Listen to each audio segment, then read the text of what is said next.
Years ago, I was watching an episode of the series Homeland. It was the episode where a woman was advising her daughter about sex.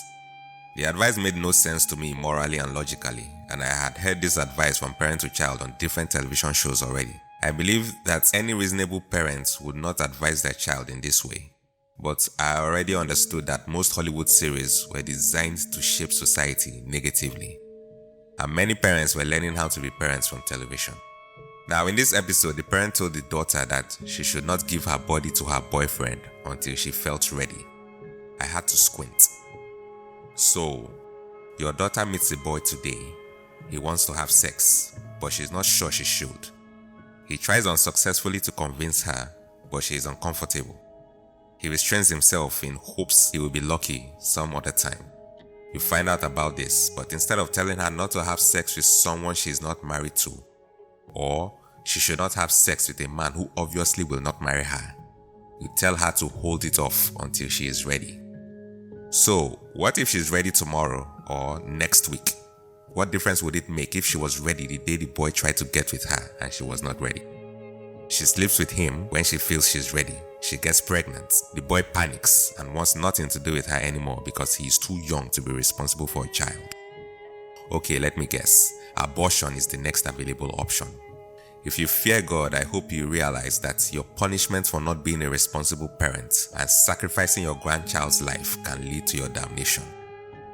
This kind of attitude comes from the emancipation mentality, the type of mindset people have that leads them to shackle themselves spiritually while thinking they are emancipating themselves when they were never in bondage in the first place. This bondage they place on themselves manifests later in their physical life, but their spiritual blindness causes them to begin to blame their suffering on things that have nothing to do with it while they continue down the path of darkness.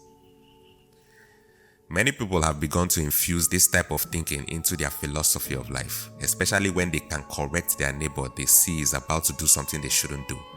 Instead of stopping or correcting them, they say, "Hey, just do what you feel in your heart is right, as long as you're not hurting anybody. Do you." Many people think whoever is telling them things like this is respecting their decision. On the flip side, whoever is saying this to someone else truly believes that he is loving.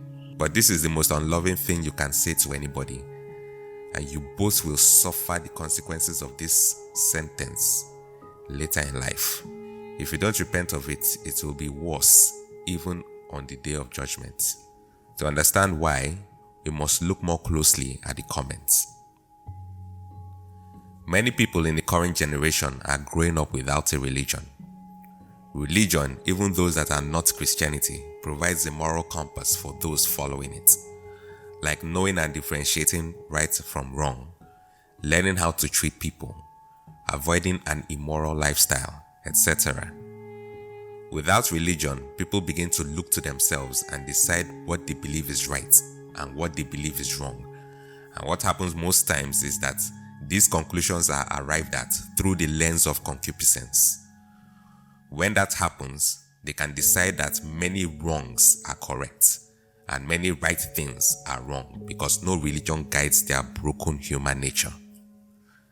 Let's imagine telling a man who is attracted to an underage girl, "Do what you feel is right, as long as you are not hurting anyone, it's okay." But you were unaware that he had an eye for your 15-year-old daughter and is almost your age or even older than you are. Would you feel like you gave him good advice after he had his way with your daughter and she looks forward to doing it again with him over and over again? Do you feel good about yourself saying that now?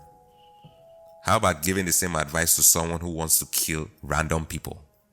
Would you feel good when you find out that he killed your wife, who had been suicidal for some time now? He felt like killing and your wife felt like dying. They both got what they wanted. Do you feel good about yourself now? It's not like you knew he was a killer, but you told him, "Do you, bro, if you feel it's right." Now, some of you might claim that I'm giving exaggerated examples or instances that could rarely happen. Okay, let us consider a situation that happens too frequently but never makes the news. How about telling the same to a misguided youth who thinks he wants to have a sex change operation? He goes through it, then a couple of years later, he discovers it didn't improve his life. You feel good about yourself being supportive, but how much worse he feels now, especially now that he realizes he can never have children. His dysphoria has made him feel more suicidal than he felt before the operation. Do you think he will look at you as someone who gave him good advice? Don't you believe it would have been more honorable to give him more helpful advice and he refused it? At least if or when he regrets his decision, you will be vindicated before him, before men, and before God. But if he took your advice, and as it usually happens, he outgrows the dysphoria, he would see you as one he can rely on for the rest of his life, and rightfully so. Honorable men and women are hard to find in our societies these days because too many people are willing to please the world than they are willing to please God. And this is why many people are more depressed, more suicidal, more unhappy, and feel emptier spiritually and otherwise in this age than at any other time in history. We can't keep telling each other, if what you do hurts no one, then it's okay. This is Venom. We need to be responsible and tell one another to do what is right by God, not what we feel is right. Many people have been led down the path of destruction and death because they've relied on their feelings over the instructions from God. As Christians, we must order our hearts and will to the will of God. Our ways always lead to destruction. When next you need to give advice, this is something you should always remember.